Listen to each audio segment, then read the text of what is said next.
je voudrais d'abord remercier l'espace culturel Gérard Philippe de m'avoir invité, puis je voudrais surtout remercier Naïma Yahi pour ses invitations incessantes. Alors vous m'excuserez, j'ai préparé quelque chose d'assez formel, qui est assez intense, peut-être un peu plus court que prévu, mais assez intense. Mais après, là, justement, comme on n'est pas très nombreux, enfin, on a juste le nombre qu'il faut, on pourra discuter longuement et je pourrai peut-être revenir sur quelques points que je vais évoquer pendant ma présentation. Je suis également heureuse que l'exposition soit toujours accrochée, que vous puissiez obtenir des informations, on va dire, un peu plus spécifiques sur ce thème des femmes au sein des vagues migratoires qui ont touché la France. Parce que moi, je vous ai préparé quelque chose de très très différent, même si je parle de femmes et d'immigration en France. Donc, pour commencer, quelle ne fut pas ma surprise? J'avais discuté avec Naïma Yahi depuis le mois de décembre. Nous nous étions mis d'accord sur le thème de cette intervention, femmes et immigration postcoloniale. Il avait été convenu que cette présentation sonderait afin de mieux comprendre le présent, comme on dit souvent. La formule est consacrée, étudier le passé pour mieux comprendre le présent. Lorsque je parle du présent, je veux dire tous les discours politiques et publics autour des thèmes de l'immigration, de l'intégration, des banlieues populaires, de la sécurité nationale, de la laïcité, de la place de l'islam en France, du vivre ensemble, de la déchéance de la citoyenneté et de l'actuel état d'urgence. Mais également des questions davantage liées aux femmes. L'islamophobie, par exemple, plus manifestement exprimée envers ces femmes voilées ou portant le niqab interdit par la loi. Je parle de ces discours non pas autour de la question de l'immigration en tant que telle, mais des discours qui s'articulent plutôt autour d'une certaine idée de l'immigration.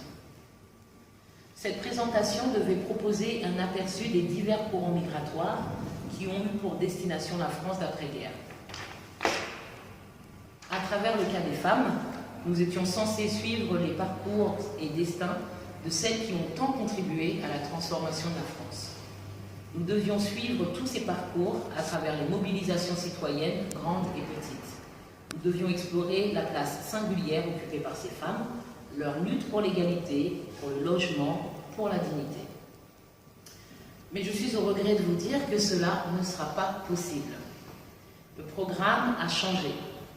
Ce soir, je ne serai pas en mesure d'évoquer avec vous cette histoire spécifique, car elle n'existe pas. Ne vous méprenez pas lorsque je dis qu'elle n'existe pas. Je ne veux aucunement dire que ces femmes n'existent pas, que leurs associations n'existent pas, que leurs collectifs n'existent pas, que leur mobilisation n'existerait pas, que leur être n'existe pas. Non, pas du tout. Bien au contraire. Ce que je veux dire, c'est que cette histoire n'a pas été publiée. Ce livre n'existe pas encore. Et je vous propose de réfléchir aux raisons de cette non-existence. Je vous propose de réfléchir à l'invisibilité de ces femmes dans la recherche scientifique française. Je vous propose de réfléchir aux questions de race, de classe, de genre et aux études postcoloniales. Cela peut paraître compliqué, mais ce mélange de genre est réel et ne peut être évité si l'on veut comprendre la France actuelle. Excusez-moi.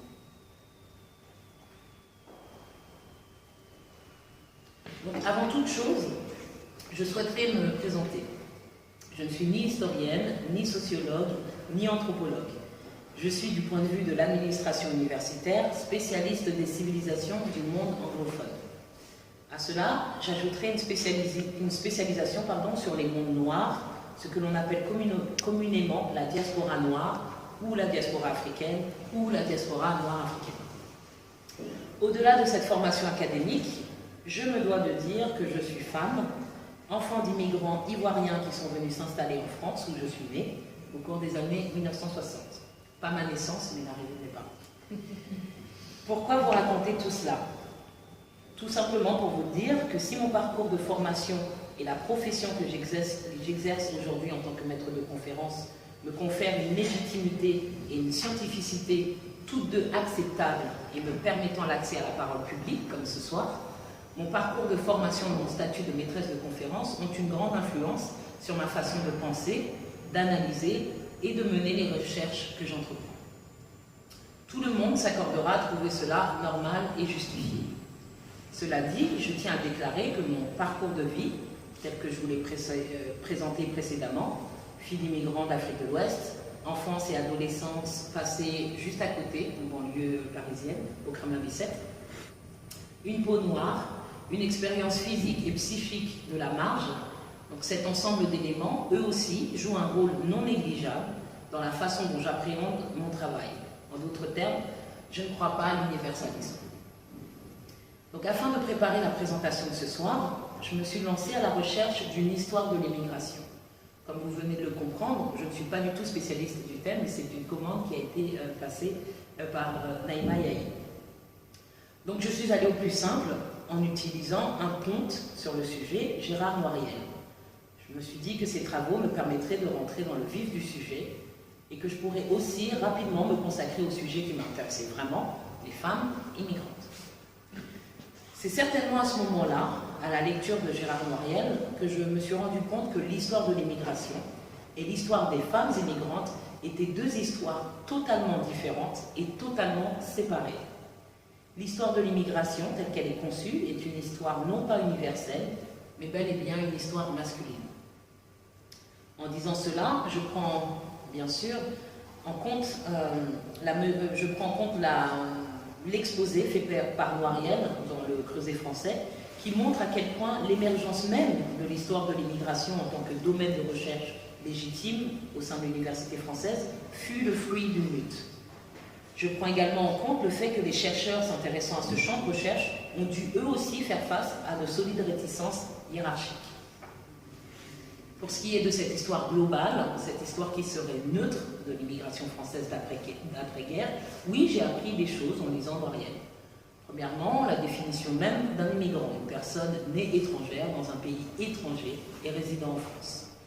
Ensuite, j'ai appris les nombreuses questions qui sont relatives à l'histoire de l'immigration. Parmi elles, on trouve la question du droit d'asile, par exemple, celle des politiques d'immigration menées par l'État français, les pratiques administratives de l'État français, l'histoire même de la nationalité française, l'histoire de la xénophobie et l'histoire des représentations de l'étranger dans l'espace et l'imaginaire public français. J'ai également appris énormément sur le rôle essentiel joué par l'immigration dans l'histoire économique, démographique, sociale et politique de la France contemporaine. Enfin, Gérard Noiriel traite même de la relation étroite qui existe entre immigration et marché du travail, sans parler de la récurrence des crises xénophobes. Tout cela est très bien. Nous savions déjà que pour répondre à des besoins d'ordre démographique et économique, la France, grand pays d'immigration depuis le XIXe siècle, avait eu recours, et ce dès les années qui ont suivi la Première Guerre mondiale, à des populations européennes ou extra-européennes. Celles-ci avaient répondu à l'appel et étaient venues en masse combattre, étudier, travailler et s'installer en France. À la lecture de cette histoire, je me dis que j'en saisis aujourd'hui en tout cas, les grands principes et les fonctionnements fondamentaux. Cependant, je restais sur ma faim. Quid des femmes? Quid de la question coloniale? Quid de la question du genre? Et quid de la question de la race? Étrangement, ce sont des historiennes qui ont pris en main ces questions. En me plongeant dans la littérature scientifique consacrée à l'histoire de l'immigration, j'ai pu découvrir que ce domaine de recherche était excessivement récent. Son développement date des années 1970 pour la sociologie et des années 2000, le XXIe siècle, pour l'histoire. Cette littérature scientifique m'a enseigné que la visibilité des femmes immigrantes, que l'on situe communément au milieu des années 1970, n'est pas liée seulement à leur présence réelle sur le sol français. Non, cette visibilité est le fait de la prise de conscience de la présence de ces femmes par l'État français. Je pense donc que la différence est de taille et doit être soulignée. En d'autres termes, la recherche historique française, par exemple, a commencé à publier sur les femmes immigrantes à partir des années 2000. Donc si on accepte le raisonnement selon lequel, effectivement, le nombre d'hommes immigrants a été plus important que le nombre de femmes dans les années suivant la Seconde Guerre mondiale, il nous incombe également de prendre en compte le fait que le pic du regroupement familial, c'est-à-dire l'arrivée des femmes et parfois des enfants, se situe pour sa part entre 1966 et 1971. Ma question est donc la suivante. Quid de ces femmes? Comment est-il possible de ne pas les prendre en compte, dans l'histoire de l'immigration? Mais d'autres questions se posent presque immédiatement. Comment lutter contre le stéréotype? Comment délester les imaginaires de la figure de la femme immigrante perçue uniquement à travers les figures de la mère de famille, de la femme inactive, de la femme analphabète? Il est ici crucial de rappeler que l'émergence de la figure de la femme immigrante au milieu des années 1970 est intimement liée à la seconde vague féministe. Au-delà de la seule présence de ces femmes immigrantes, ce sont bel et bien les travaux qui ont émané des féministes qui ont contribué à l'émergence du traitement de la figure de l'immigrante par l'université française. Il ne s'agissait pas de travaux portés sur les femmes à l'époque, il ne s'agissait pas de travaux portés sur les femmes en général, mais des travaux produits par ces féministes. En outre, à l'époque, la question coloniale a délibérément été laissée de côté car elle était jugée trop compliquée à gérer, impliquant trop de facteurs à prendre en compte. À partir de ces années 1970, mais de manière encore plus marquée dans les années 1980, les représentations sociales de l'immigration se sont focalisées sur le Maghreb. De nombreux travaux ont été consacrés aux femmes issues de l'Algérie et du Maroc. Et bien souvent, ces travaux répondaient à des commandes de l'État qui percevaient alors ces femmes immigrantes comme actrices de l'intégration. Les années 80 ont aussi produit l'image de l'immigrante travailleuse, exploitée sur le marché du travail d'une part, et d'autre part capable d'accéder à une certaine forme d'indépendance tout en améliorant sa condition de femme. L'apparition de la recherche menée autour de la notion de genre dans les années 2000 a permis de manière simultanée la prise en compte des notions de race et d'ethnicité dans les rapports sociaux de sexe et de classe. Ce que l'on nomme l'intersectionnalité a commencé à être envisagé, nous rapprochant ainsi d'un universalisme réel. Donc j'avais prévu une présentation consacrée aux femmes dans l'histoire de l'immigration. J'ai été déçue. Malgré les propositions que nous fait la sociologie, je me suis aperçue que le sujet restait encore marginal. Cette marginalité académique nous dépossède de la réalité de l'existence et des expériences de ces femmes immigrantes. Cette marginalité occulte les individus, les familles, les groupes, les communautés, les associations et réseaux qui existent ou qui ont existé. Je ne peux pas les nommer et les décrire comme je le voudrais. Cela n'est pas dommage, cela est injuste. Toutefois, cela peut aussi m'interroger sur ma propre contribution en tant que chercheur. En tant que chercheuse, je devrais dire. Ma contribution en tant que chercheuse, mais également et légitimement en tant que femme noire, banlieusarde, issue d'un milieu défavorisé, musulmane, enfant de parents d'immigrés. Les recherches que j'ai menées pour cette présentation ont à la vérité soulevé bien des questions et ont apporté peu de réponses. Ce qui m'a frappée, c'est la complexité du terme abordé. Il s'agit de prendre à bras le corps les questions s'articulant autour de la définition et de la catégorisation. Dans les années d'après-guerre, la question coloniale et la question post-coloniale ne peuvent pas être laissées de côté. En outre, et de fait, nous sommes amenés à une prise en compte des processus de racialisation. Enfin, la question du genre devrait, il me semble, s'imposer d'elle-même, tant pour les femmes que pour les hommes. La féminité et la masculinité sont toutes deux des constructions sociales et politiques. Toutes deux ont donc leur histoire. Je pense donc à ces femmes, connues ou anonymes, seules ou en groupe, qui chacune, à leur façon, sont venues fouler le sol français et y ont tout simplement vécu comme elles ont pu et parfois comme elles ont voulu. Je pense donc à Madame Vamousso Soumoro, ma mère, à Mesdames Abdelawi, parce que oui, elles étaient deux, ils venaient d'Algérie, à Madame Mendy du Sénégal, ma voisine, à Madame Boussalem qui est venue d'Algérie, Madame Diaye qui est venue du Bénin et aussi du Sénégal, Madame Pintard qui est venue d'Espagne, Madame Vielna qui est venue de la Guadeloupe, ce territoire d'outre-mer qui n'est souvent pas compté parmi ces migrations internationales, puisque la Guadeloupe est un département français, Madame Le Bernadi et Madame Lachouette qui sont venues du Sénégal, ma voisine, à Madame Boussalem qui est venue d'Algérie, Madame Diaye, qui est venue du Bénin et aussi du Sénégal, Madame Pintard, qui est venue d'Espagne, Madame Dielna, qui est venue de la Guadeloupe, ce territoire d'outre-mer, qui n'est souvent pas compté parmi ces migrations internationales, puisque la Guadeloupe est un département français, Madame Le Bernadi et Madame Lachouette, qui sont venues d'Inde, ou Madame Miséré, qui est venue du Congo. Toutes ces femmes ont une histoire qui les relie à cette plus grande histoire, trop souvent présentée et traitée comme un club très prisé, très privé et très exclusif. Je vous remercie.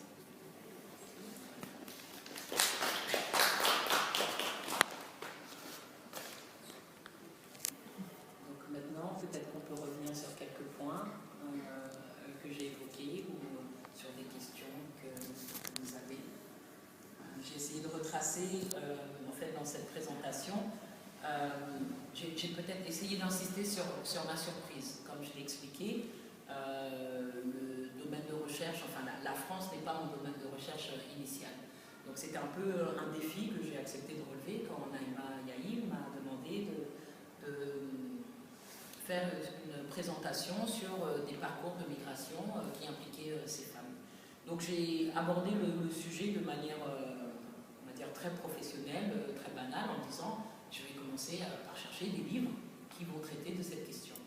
Et c'est là que le choc est survenu. Il y a très peu de livres. Je ne veux pas du tout dire qu'il n'y a pas de chercheuses, Naïma en est le meilleur exemple sur le sujet, mais j'ai été vraiment étonnée en utilisant par exemple ce classique que constitue l'histoire rédigée par Gérard Noiriel, qui à mes yeux était la preuve vraiment manifeste qu'il n'y avait pas de traitement, en tout cas exhaustif, de cette question de la place des femmes et de cette question même du genre dans la conception même et dans la construction même du champ de recherche lié à l'immigration.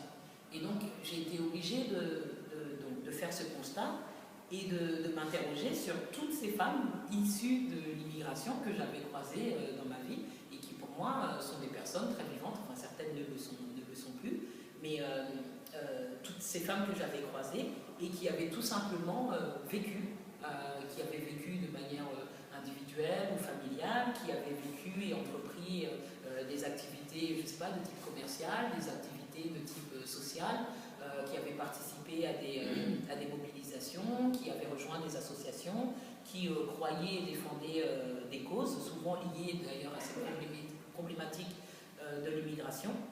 Et donc voilà, mon questionnement a été comment expliquer cela.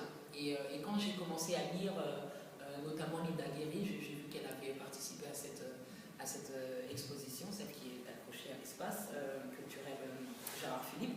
Ben, j'ai commencé à lire des travaux, souvent faits par des femmes, pas seulement, mais souvent effectués par des femmes, souvent aussi effectués par des femmes qui avaient une expérience assez récente de l'immigration et qui, elles, prenaient à bras le corps ces questions et qui, elles, décidaient de publier sur le sujet, en tout cas d'effectuer des recherches, publier sur le sujet, essayer d'obtenir peut-être des diplômes universitaires sur ce sujet. Et ça soulève plusieurs questions, puisque cet angle d'approche qui est différent nous pousse à nous interroger sur la place de ces recherches, la place qui est faite pour ces recherches au sein de l'Académie française, au sein de l'université française. Ce que j'essaie de dire ici, c'est que si on décide de faire une thèse de doctorat, par exemple, sur l'immigration des femmes dans la France des années d'après-guerre, par exemple, est-ce qu'on va obtenir des bourses doctorales pour mener à bien ces travaux? Est-ce qu'une fois qu'on aura mené à bien cette thèse de doctorat, est-ce qu'on va obtenir la qualification pour devenir maître de conférence? Et une fois que si on obtient cette qualification de maître de conférence, est-ce qu'on va pouvoir obtenir un poste à l'université qui va nous permettre d'enseigner ce sujet, qui va nous permettre peut-être de former d'autres étudiants qui eux-mêmes pourront continuer à explorer des thématiques qui sont tout simplement sous-étudiées. Donc voilà, l'histoire de cette présentation en fait est complètement différente de ce à quoi je m'attendais. Mais après c'est normal, quand on fait de la recherche, on n'est pas censé savoir ce qu'on va trouver, mais il y a quand même eu, j'ai quand même été effarée du manque de sources. Voilà. Pas pour dire que des associations ou des collectifs n'avaient pas publié sur le sujet, mais la question reste quand même celle de l'accès de l'accès de ces publications à des presses universitaires ou autres, peut-être qui peuvent toucher un public plus large et qui peuvent assurer une diffusion plus grande de ces savoirs qui sont des savoirs et qui sont donc précieux. Ouais. Donc ça a été un peu ce qui s'est passé une fois que je me suis lancée dans cette histoire de l'immigration et du rôle des femmes. Même si j'entends bien l'argument statistique, il y aurait eu plus d'hommes qui sont venus, qui ont participé à ces vagues migratoires, que ce soit dans les armées ou que ce soit en tant qu'étudiants, que ce soit comme travailleurs.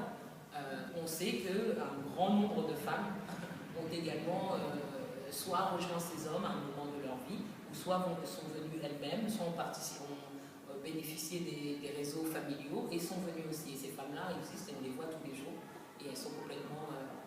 enfin, elles ne sont pas invisibles, mais elles sont rendues invisibles. Et à mes yeux, juste pour finir, c'était intéressant aussi de constater que cette question du genre, quand elle a émergé parmi les chercheurs, elle va de pair aux questions liées à l'ethnicité, à la race et au post-colonialisme. En fait, c'est ce qu'elles ont révélé. Et effacer les femmes, je pense que c'est effacer aussi la question de la race et la question du post-colonial. Dans ta présentation, tu évoquais la femme comme objet sociologique de production de rapports et d'études commandées par un pouvoir public, et tu parles de vecteur d'intégration. Oui. Donc ça rejoint un deuxième aspect de ma question, c'est l'action de la légitimité du sujet. On sait que pour la sociologie de l'immigration, l'histoire de l'immigration, c'est un combat militant d'une poignée de chercheurs qui a porté au niveau de l'université française à légitimer le sujet, l'objet de recherche immigration. On a un phénomène qui pourrait être produit autour d'actions du genre à travers les femmes immigrées. Cette exposition en est le témoignage, et ce qui nous réunit ce soir l'est aussi. Tu soulignes la faiblesse ou l'inexistence des travaux de recherche qui met en récit cette réalité féminine. J'ai envie de te demander où on en est entre ce vecteur d'intégration que serait la femme. Qu'est-ce qu'on entend par là, par vecteur d'intégration, et qu'est-ce qui aujourd'hui manque à ce thème de recherche pour être légitimé? Vaste question. Vaste question. Je pense que, comme tu l'as rappelé, je pense que les politiques menées par l'État dans les années 80, quand l'État a commencé à, on va dire, prêter attention à cette présence féminine, la reconnaissance du sujet féminin immigrant, ce n'était pas une reconnaissance, on va dire, neutre. Quand on leur a fait jouer ce rôle de, comment dire, vecteur ou actrice d'intégration, c'était comme si on les avait reconnus comme aides potentielles, c'est-à-dire que si on veut mener à bien cette intégration de cette nouvelle population, stratégiquement, il serait plus sage on va dire, de considérer ces femmes comme dans un rôle assez traditionnel. Ce sont des mères, ce sont elles qui sont en charge de l'éducation, et donc si on arrive à communiquer avec elles, peut-être qu'on pourra leur transmettre leurs valeurs qu'on veut qu'elles transmettent à leurs enfants. Voilà, donc c'est un peu un phénomène paradoxal, parce qu'il y a à la fois une reconnaissance d'un sujet potentiel, enfin d'un sujet-objet, et en même temps une volonté de manipuler ce sujet qu'on vient de reconnaître. Maintenant, si on s'interroge sur aujourd'hui ce qui manque pour...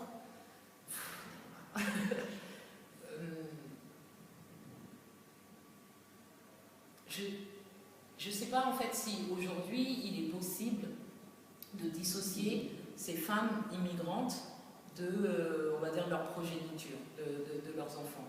Quand on parle par exemple de ceux qu'on appelle, alors que ce soit les enfants d'immigrés ou les immigrés de la deuxième génération, ce qui est un non-sens, parce qu'on n'est pas immigré sur plusieurs, enfin, on n'est pas immigrant sur plusieurs générations, normalement, à part si l'enfant décide de migrer dans un second espace.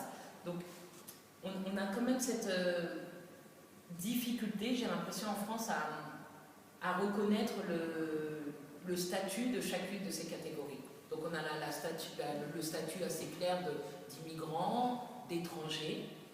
Là c'est un statut juridique, est-ce que des personnes qui peuvent acquérir la nationalité française, et il y a d'autres qui ne l'acquièrent pas. Mais quand on prête attention aux enfants, on dirait que la question de la nationalité ne rentre pas toujours en compte. Donc je pense que la question, elle reste, s'articule autour de la notion de la légitimité de la présence. On a l'impression que ce statut d'immigrant porte un stigmate, et qui est un stigmate qui peut être transmis de génération en génération, au-delà et de manière complètement contradictoire, au-delà de la catégorisation juridique. Normalement, le français est devenu, il est français. Donc, qu'est-ce qu'on a à faire de cette ascendance immigrante? Et c'est là, je pense, que la prise en compte réelle de la question de l'histoire coloniale et postcoloniale et de l'histoire de la race doit être prise en compte. Et j'ai l'impression qu'on a vraiment du mal avec ces questions. On a vraiment du mal à essayer de prendre de manière simultanée. C'est pour ça que tout à l'heure je parlais d'intersectionnalité, les questions liées donc à la migration, à la classe sociale, au genre, à la race, mais de manière simultanée. C'est pas l'un ou l'autre ou l'autre ou l'autre. Ça peut être tous ces éléments en même temps. Voilà, c'est pas que du social. Tout à l'heure on discutait toutes les deux, juste toutes les deux, et on parlait du fameux mystère qui entourerait les disparités dans le succès social des enfants d'immigrants portugais et les enfants d'immigrants issus du Maghreb en général. Voilà.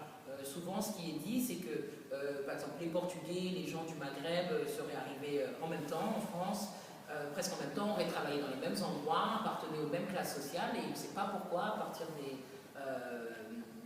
si on prête attention à leurs enfants, les réussites sociales ne sont pas du tout les mêmes, et on ne sait pas pourquoi. On ne sait pas pourquoi, comme si les discriminations n'existaient pas, comme si les discriminations ne portaient pas sur des catégorisations bien spécifiques, et celles-ci, je pense qu'il faut qu'on les prenne en compte. Donc je pense que la question de la légitimité tant des populations que des questions que soulèvent toutes ces identités est encore pas tout à fait acceptée. Voilà, je ne sais pas si j'ai répondu à tes questions, mais c'est ce qui m'est venu à l'esprit. Mais la question de la venue de ces populations. La question de la venue des populations qui viennent d'ailleurs. Selon les pays, les raisons sont différentes. Rien que ça peut faire une différence dans la réussite sociale. Nos questions. Alors, quel type de différence pourrait avoir jouer un rôle? Je vais peut-être, tout en étant très posée sur les populations qui viennent ou qui venaient du nord de l'Afrique, l'Algérie, le Maroc, la Tunisie. C'était des raisons très économiques. Alors, est-ce que celles-ci ont été aidées de la même manière que les populations venant de pays africains? Est-ce que les conditions d'accueil ont été les mêmes? Je ne sais pas, excusez-moi, je ne suis pas sûre de bien comprendre. Je vais faire un début de réponse parce que en fait, je suis historienne de l'immigration. Je lui ai tendu un piège, je lui ai demandé de parler de familles immigrées, mais en résumé, vous posez la question des conditions d'accueil et aussi de l'origine du fait migratoire. Très globalement, chose égale par ailleurs dans ce qu'a dit Maboula Soumaoro, dans des conditions de départ qui peuvent être à la fois politiques, de dissidence politique dans le cas portugais, mais aussi économiques. C'est les raisons économiques qui jettent sur la route de l'exil des populations d'Europe du Sud ou d'Afrique du Nord. avec le contexte colonial et post-colonial pour l'Afrique du Nord et le contexte salazariste pour le Portugal, si on prend le cas portugais. On comparait tout à l'heure en discussion le Portugal et l'Algérie parce que ce sont les populations les plus importantes démographiquement pendant les 30 Glorieuses. Si on extrait les Algériens des Marocains, des Tunisiens, sensiblement, c'est les mêmes volumes de population. On parle d'à peu près 700 000 ressortissants portugais dans ces eaux-là pour les Algériens dans les années 60-70.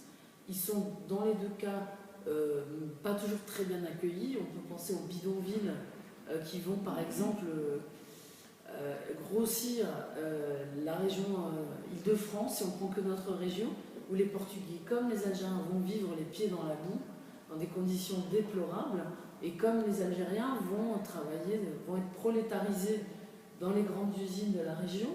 Et effectivement, les études notamment de l'Institut national des études démographiques, l'INED, proposent des comparaisons démographiques sur la réussite sociale, on va dire ce qu'on appelle des marqueurs d'intégration.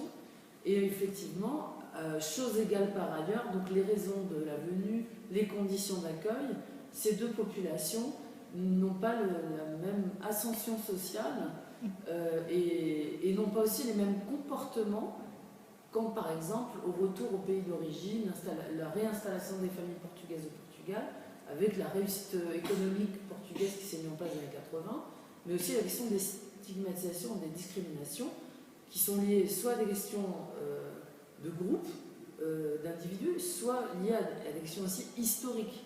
Et c'est pour ça que notre invité évoque, et peut-être qu'on pourra éclaircir le débat sur ces termes qui nous sont très familiers, mais peut-être pas pour tout le monde. On parle de post-colonial ou de questions d'intersectionnalité. Ce sont des notions qui sont très utilisées de manière académique pour parler d'objets d'intérêt, en tout cas intellectuel de recherche, sur une immigration qui est intra- ou infra-européenne. Les Portugais, les Espagnols, les Italiens, les Belges. On a une histoire très forte avec l'immigration intra-européenne. C'est toujours les voisins qui viennent les premiers dans le pays, en l'occurrence la France. Mais la France ayant une histoire impérialiste et une histoire coloniale, pour des raisons historiques évidentes, depuis ces territoires anciennement colonisés sont venus de nombreux contingents immigrés. Et chose égale par ailleurs, ils ne vivent pas les mêmes conditions. Par exemple, dans le sujet qui nous préoccupe, on aurait pu, on peut en parler pendant le débat, parler de ces structures associatives, par exemple de femmes portugaises, qui dans les années 80, aux côtés de structures de jeunes filles beurre, on disait à l'époque, ou de femmes africaines, militaient pour les mêmes problématiques liées au logement, à la dignité, à l'accès aux droits. Et aujourd'hui, on n'associe plus du tout, et c'est la question un peu de notre débat, la communauté portugaise a par exemple des communautés, ce qu'on dit des quartiers, puisque maintenant il y a une territorialisation d'identité, on ne parle plus d'immigrés en tant que tel, on dit les quartiers, les cités, les jeunes des quartiers, et on ne pense plus aux communautés comme la communauté espagnole post-années 60 ou portugaise, qui sont des immigrations des années des 30 glorieuses, qui ont la même chronologie que les populations dont on parle, et que l'exposition aborde du point de vue des origines géographiques de l'immigration. Donc moi, c'est un petit peu je profite de poser une autre question, mais c'est peut-être ça la question fondamentale, c'est de quoi parle-t-on quand on parle de femmes immigrées en termes de représentation? J'ai envie de la poser à nous tous et à notre intervenant. C'est qu'est-ce qu'on a en tête quand on parle de femmes immigrées? Et aujourd'hui, la réponse n'est pas la même qu'il y a 30 ans. Quand on pensait aux femmes immigrées au début des années 80, les images étaient peut-être plus diverses que celles d'aujourd'hui. Donc c'est un petit peu ce qui peut nous questionner. Moi, en tout cas, ça me questionne. Comment vous percevez cette question? Et même le vocabulaire est différent. Il y a 30-40 ans, on ne parlait pas des Arabes comme on le fait maintenant. On disait les Nord-Africains qui étaient beaucoup plus réels et puis tranquilles quand même, comme eux. Il me semble. Oui, les Blancs africains, comme beaucoup de monde, sont tranquilles. Enfin, mais vous voulez dire du vocabulaire. le vocabulaire a quand même une portée. Oui, vous voulez dire que c'est de plus stigmatisant ou en tout cas plus énervé. Oui, et puis pourquoi dire arabe alors que il peut avoir affaire à un Algérien, un Marocain, un Tunisien. Ils viennent d'un pays. Mais bon. Vous voulez dire qu'on a changé les labels. On a changé les labels. Donc c'est toute la question, c'est qu'est-ce qu'on entend, comment est projetée en tout cas cette représentation de cette femme immigrée. Est-ce que tu as une idée Est-ce qu'on a qu'un seul, disons, la femme immigrée, c'est-à-dire que la femme immigrée, elle est ultime malgré tout. Oui. Vous évoquiez tout à l'heure le moment où on s'est rendu compte qu'il y avait une immigration féminin, fin 60, début 70, par le biais des regroupements familiaux, où on a vu effectivement les femmes arriver dans les cités, dans les banlieues, dans les villes, tout ça, pour justement rejoindre le mari qui était issu d'une immigration économique, on va dire. Sauf que la femme immigrée, bien avant ces regroupements familiaux, elle existait déjà, parce qu'on a quand même l'immigration politique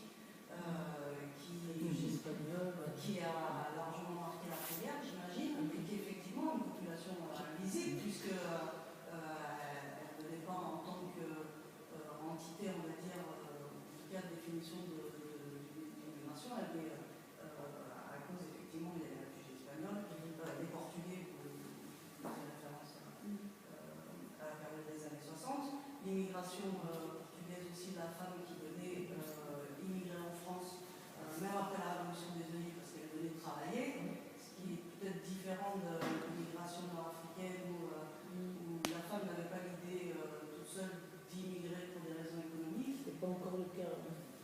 Ce qui est peut-être le cas plus tard. aujourd'hui. Beaucoup plus tard, dans les années 90. Et puis du coup, c'est un peu difficile d'avoir une définition de qu'est-ce qu'est la femme immigrée, ou puisque tout au long de l'histoire et en fonction de chaque histoire, on a une multiplicité finalement de l'histoire. Exactement, enfin, ça je suis tout à fait d'accord avec vous. Le problème, c'est que je suis tout à fait d'accord. Reconnaître cette complexité de la catégorisation fait aussi partie des problèmes. Mais là, c'est comme si on en était à un stade où on n'a même pas encore assimilé la présence féminine tout court, quelle qu'elle soit. Et c'est comme s'il fallait d'abord prendre réellement en compte cette présence féminine et ensuite pouvoir parler des motifs d'immigration particuliers, des classes sociales particulières, des trajectoires d'immigration. Enfin, c'est l'invisibilisation de ces populations, c'est la négation de ces complexités et de ces histoires et de cette diversité de parcours. Et c'est vraiment, oui, c'est important d'en parler, enfin de le remarquer, mais comme on ne peut pas parler de la femme en général, enfin ça veut presque rien dire, la femme. Voilà, je pense que ce refus, ce déni de précision et d'analyse fait partie du problème. Voilà, c'est encore une façon de masquer et de ne pas respecter ces sujets qui sont des objets, qui peuvent être des objets d'études légitimes, puisqu'on a l'impression que c'est comme s'il y avait c'est comme s'il y a une hiérarchie dans le traitement de ces objets d'études. Il y a des sujets d'études qui sont dignes d'intérêt et d'autres sujets d'études qui ne sont pas dignes d'intérêt. Et c'est pour ça que tout à l'heure, je parlais par exemple, même du fonctionnement de l'université. Qu'est-ce qui, pour un étudiant, est-ce que cet étudiant pourrait être encouragé à étudier les femmes dissidentes politiques issues de la péninsule ibérique de l'après-guerre? Est-ce que c'est assez bien comme sujet pour faire l'objet d'un mémoire de master ou plus tard d'une thèse de doctorat et ainsi de suite? Est-ce que même si on fait sa thèse de doctorat sur ça, sur ce sujet, est-ce qu'on pourra enseigner ce sujet? Est-ce qu'on pourra obtenir un poste de maître de conférence? Ou est-ce que si on publie sur le sujet, on aura accès à des maisons d'édition qui vont pouvoir diffuser ces informations? C'est ça toute la question, donc elle est éminemment politique en réalité. C'est pour ça que je disais tout à l'heure, c'est simplement dommage de ne pas traiter ces sujets, c'est injuste. Oui, justement, je pense que c'est vraiment un problème politique. Parce qu'en fait, l'histoire des femmes en France, on ne peut pas dire non plus qu'elle soit les premiers plans. Exactement. Donc, les femmes immigrées sont victimes d'une double peine. Exactement. Le post-colonialisme et le fait d'être des femmes. Oui. Oui, et c'est pour ça que quand on parlait même des premiers travaux qui ont paru sur ces sujets, ces travaux ont été faits par des féministes, pas des femmes. C'est pas seulement être femme qui comptait, c'est des féministes qui ont pris à bras le corps ces questions. Donc évidemment, de toute façon, la femme, le sujet femme est un sujet qui n'est pas particulièrement traité. Mais là, c'est là qu'on entre dans l'intersectionnalité. Si on est femme et issue de certains lieux, ou issue de certains quartiers, ou issue de... Comment ? Ou de classe sociale, exactement. Donc souvent, ce qu'on a essayé de faire, en tout cas intellectuellement, c'est de se dire, de se positionner que sur un seul élément.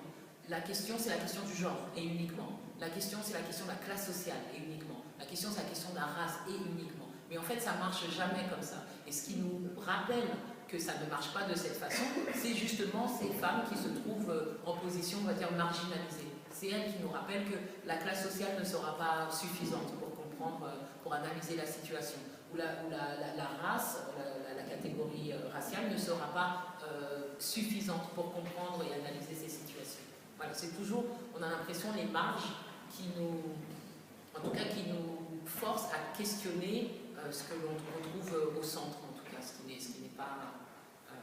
fait pas partie de l'exclusion, on va dire. Ce sont les marges qui questionnent, ou en tout cas, ou qui révèlent peut-être l'identité peut-être un peu plus réelle de cet universalisme qui est quand même prôné et qui est censé être assumer cette neutralité. On va écrire des histoires générales sur tel phénomène, donc ça sera l'immigration, et l'immigration c'est ça. Mais ça ne correspond pas à la réalité.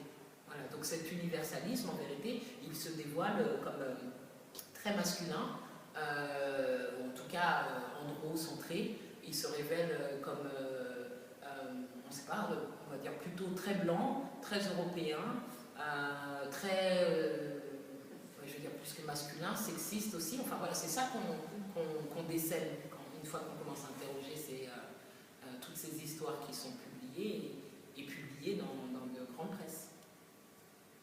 J'ai mis une hypothèse professionnelle.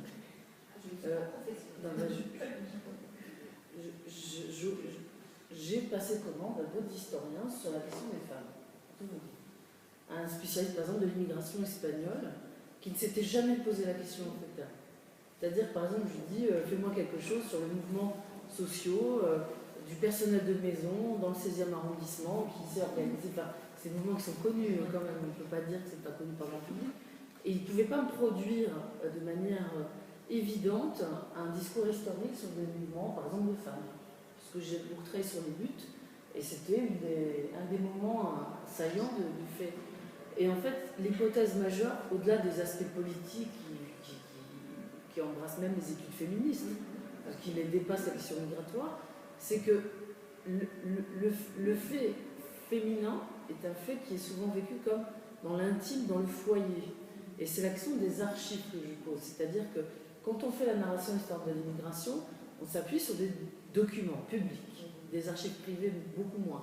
Et ce qui, dans le cas des études féminines et de l'immigration en particulier, c'est qu'au-delà de leur action associative et politique qui va se mettre en œuvre selon les générations d'immigrés ou les communautés immigrées, quand elles sont dans l'ombre du foyer, on n'a pas la perception de cette réalité.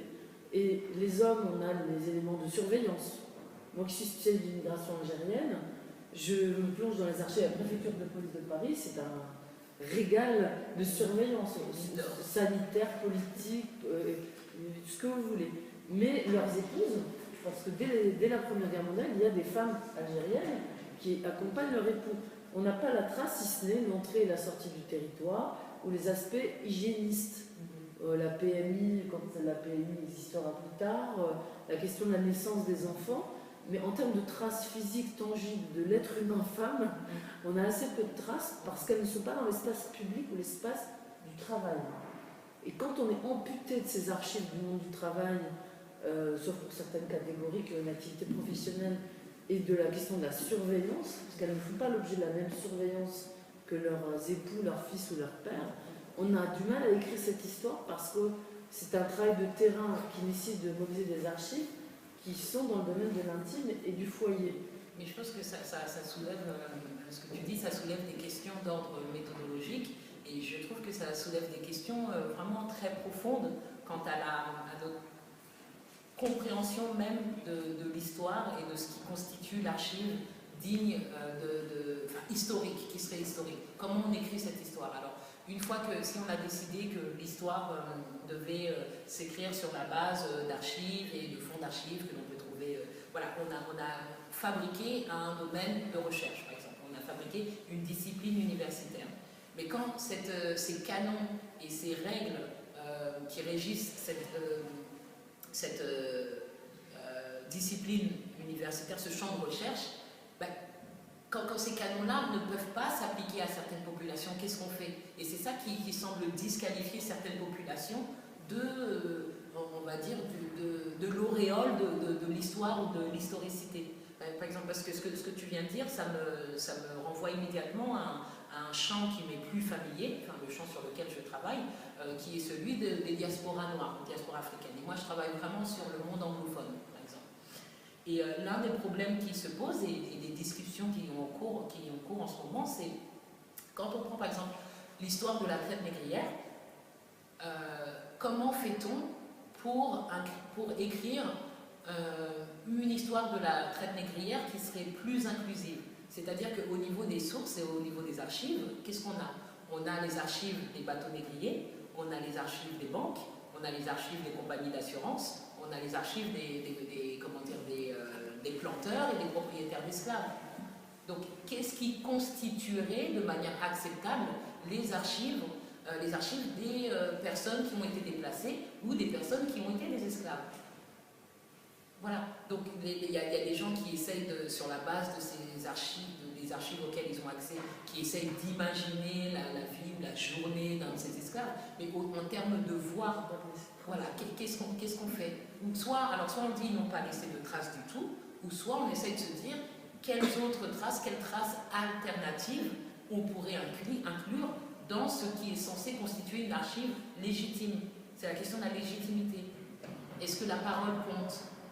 Est-ce que je sais pas, le folklore, les histoires racontées aux enfants, les légendes, est-ce qu'on n'est pas en fait tout simplement poussé à regarder les choses différemment? Et au-delà de ce canon, qui de toute façon, un canon qui est à la base excluant, à la base, puisque la façon même dont la discipline a été pensée, la façon dont la discipline a été pensée est le reflet d'une sorte d'ordre ou de compréhension du monde. Alors qu'est-ce qu'on fait de cette sphère intime pour ces femmes? On la révèle. Enfin, bien sûr, bien sûr. Mais c'est en ça que on peut être accusé de ne pas faire d'histoire, d'être dans la mémoire, d'être dans le militantisme, d'être dans le... Voilà, moi j'ai essayé de me présenter de manière assez ouverte en disant que oui, enfin, je suis une professionnelle, mais je considère que mon expérience personnelle contribue aussi à ma compréhension du monde. Et c'est quelque chose que, bon, de toute façon, que je dis et que j'assume, hein, je le dis et je l'assume, mais c'est une posture qui a pu m'être reprochée. Je suis engagée, je ne suis pas objective, j'ai un lien émotionnel trop fort. Tout de suite, une marque. Essayer de rentrer dans le modèle de l'archive tel qu'il est formaté aujourd'hui. Est-ce qu'il n'y a pas, je ne sais pas si ça existe, mais des travails d'ethnologues par exemple, qui pourraient du coup avoir le statut, on va dire, Ben oui, l'ethnologie, l'anthropologie et la sociologie. Je ne suis pas sûre qu'il y ait un travail qui ait été fait au long cours sur justement les questions des femmes dans l'immigration qui ont pointé ces questions-là. Peut-être qu'ils ont plus abordé le groupe plus général, mais vous avez raison, la question de l'archive aujourd'hui, archives et pas archives, donc il n'y a pas un fond. C'est une querelle très forte chez les historiens sur la question de l'historien citoyen. C'est Svetlana Todorov et toute cette question de la mémoire. Et en fait, dans ce que tu racontes sur cette non-histoire des femmes immigrées, en creux, c'est qu'est-ce que nous dit l'histoire masculine de l'immigration de l'histoire des femmes immigrées. C'est en creux, qu'est-ce qu'elle nous dit, qu'est-ce qu'elle ne nous dit pas.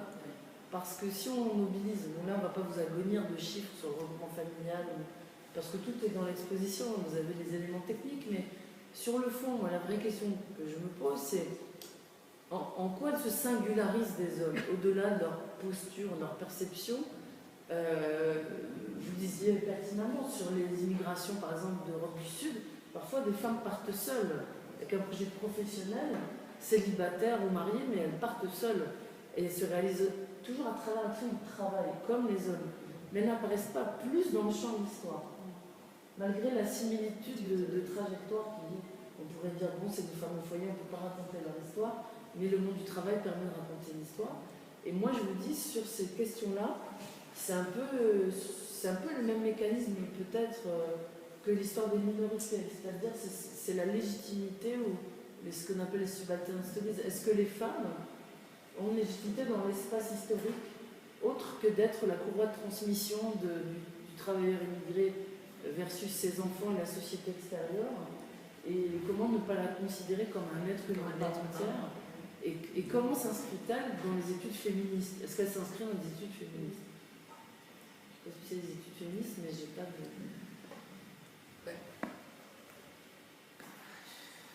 Moi, ce sur quoi je me suis interrogée en lisant sur ce sujet, c'était justement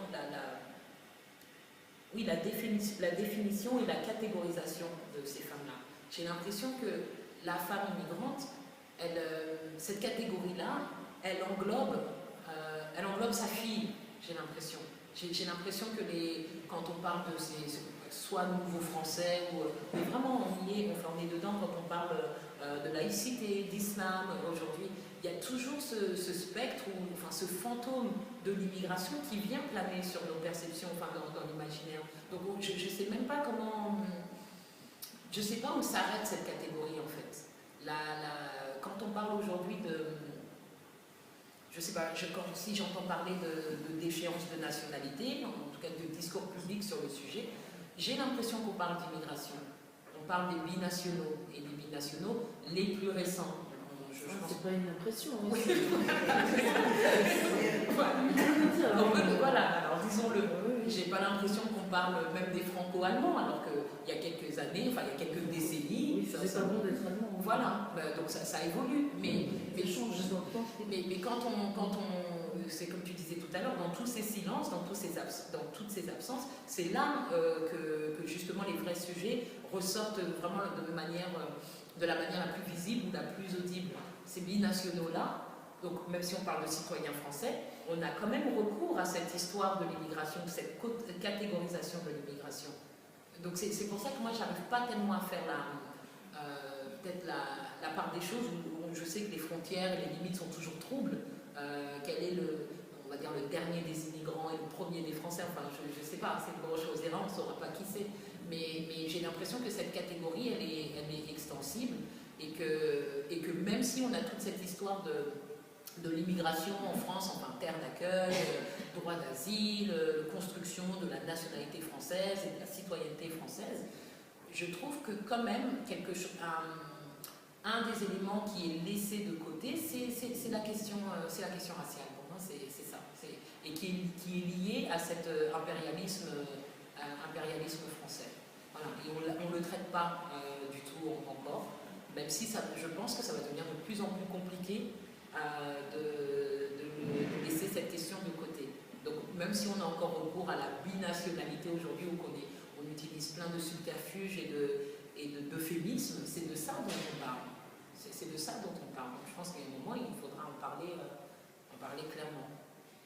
Comment on peut traiter la question raciale? C'est quand même très compliqué. Tout est compliqué pour moi, l'histoire est On est dans des ambiguïtés permanentes avec la race. C'est vrai, parce que la race est déjà censée ne pas exister. Oui, mais pense que là, on va se servir de l'histoire. Moi, je veux bien que d'un côté scientifique, je crois et j'ai cru comprendre qu'il n'existe qu'une seule race, et c'est la race humaine. Ça, c'est scientifiquement. Voilà, on est d'accord. On est bien d'accord. Sauf que historiquement, socialement, et parfois économiquement ou politiquement, la race est une construction, mais est une construction, j'ai l'impression qu'on a un tabou tellement fort autour de cette notion. C'est une construction qui est une construction telle que je sais pas, le genre est une construction. La masculinité, la féminité sont des constructions. La sexualité aussi peut être construite. L'hétérosexualité, l'homosexualité, je sais pas moi, la classe sociale. Tout. Donc on a interrogé toutes ces notions. Pourquoi a-t-on peur de celle-ci? Est-ce que vous voyez, aux États-Unis, il y a mention de la race, enfin, après il y a certaines catégories qu'on n'a pas du tout en France. Est-ce que du coup vous voyez des différences en termes d'études? Est-ce que par exemple ça aide à l'étude aux États-Unis d'avoir ces mentions de race? Peut-être qu'aux États-Unis il y a plus de contestation et que du coup les études, je sais pas moi, ce qu'on appelle les études ethniques, raciales, féministes, enfin de genre, ont eu un pied, implanté dans l'université beaucoup plus tôt qu'en France. Mais aux États-Unis, j'ai l'impression que la question, si on se concentre sur la race, elle est inévitable, puisque le pays s'est construit sur cette notion. Alors qu'en France, je ne dis pas que le pays ne s'est pas construit sur cette notion, mais je pense que d'un point de vue géographique, il a été beaucoup plus facile d'éluder la question à cause justement des Outre-mer. Voilà, il a été possible de s'inventer peut-être un imaginaire neutre ou universel ou, qui en fait a toujours été blanc, mais qui a laissé ces questions-là aux Outre-mer. Aux États-Unis, on va dire que les Amérindiens, tout comme les esclaves, étaient sur le territoire français. Donc les lois ont régi les relations entre on va dire les Blancs, les Amérindiens et les Noirs. Et ça, on ne peut pas ne pas en parler. Quand les gens se mobilisent ou luttent sur ces questions, sur la question de la ségrégation par exemple, c'est parce qu'il y a des lois. On peut dire que oui, je sais pas moi, l'État de la Caroline du Sud par exemple, qui est très connu, l'État de la Caroline du Sud a voté des lois ségrégationnistes. C'est un fait, on ne peut pas faire semblant. Mais quand on regarde par exemple toutes les révoltes sociales qui ont eu lieu dans les territoires et les départements d'outre-mer en France, ce sont des mobilisations qui tournent autour de la question raciale, mais de fait, puisque les pauvres vont descendre des populations, par exemple, qui ont été mises en esclavage pour certains endroits, et les classes dominantes sont issues des propriétaires, enfin des anciens propriétaires d'esclaves et qui demeurent des propriétaires terriens ou qui ont je sais pas moi, des acquis financiers ou liés à l'entrepreneuriat qui découlent de cette histoire. Donc en fait, de manière subtile, parce que nous c'est un peu plus subtil, je trouve, on est dans les mêmes thématiques. Aux États-Unis, par exemple, je sais pas, la Cour suprême à la fin du XIXe siècle,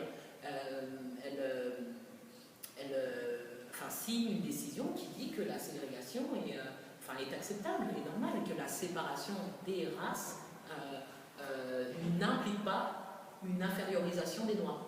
Voilà, c'est ça la logique. C'est pas parce que les groupes raciaux sont séparés que les Noirs sont inférieurs aux Blancs. Et si les Noirs se sentent inférieurs aux Blancs, c'est leur problème. Voilà. 60 ans plus tard, cette même Cour suprême dira que la ségrégation est fondamentalement source d'infériorisation pour un groupe, que les écoles noires sont plus mauvaises que les écoles blanches, que les modes de transport consacrés aux noirs sont plus délabrés que les... Voilà, c'est ce qui a été prouvé, mais 60 ans plus tard. Mais il y a quand même eu un débat assumé sur cette question. Et je pense que c'est parce que l'Amérique et les Amériques en général se sont battus sur ces se sont construites sur ces catégorisations raciales. Si après on prend par exemple l'exemple du lynchage, par exemple, ce phénomène vraiment qui date de la fin du XIXe siècle, là c'est intéressant parce qu'on rentre dans des questions de race et des questions de genre. Dans la question du lynchage, ce qui ressort, c'est l'affirmation de la société patriarcale blanche aux États-Unis.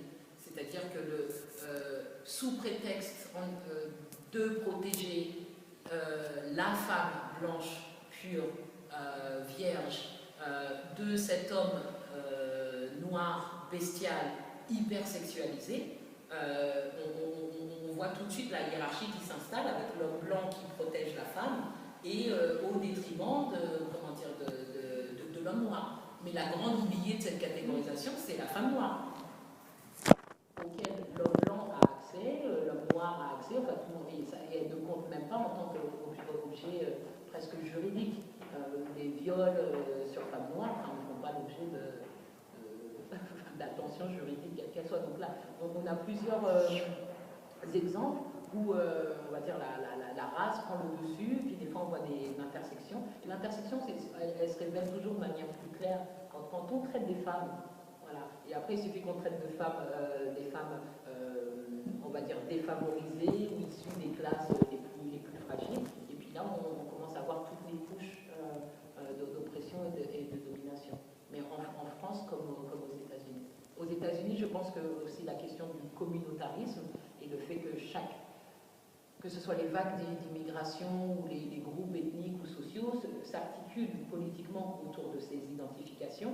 Donc tout ce qui a tourné autour des mobilisations a émané de ces groupes particuliers. Voilà. En France, oui, on a eu ces catégorisations ces groupes, par exemple ces associations culturelles ou ces associations de femmes ou de mères issues du Portugal, d'Espagne, d'Afrique, de manière assez générique.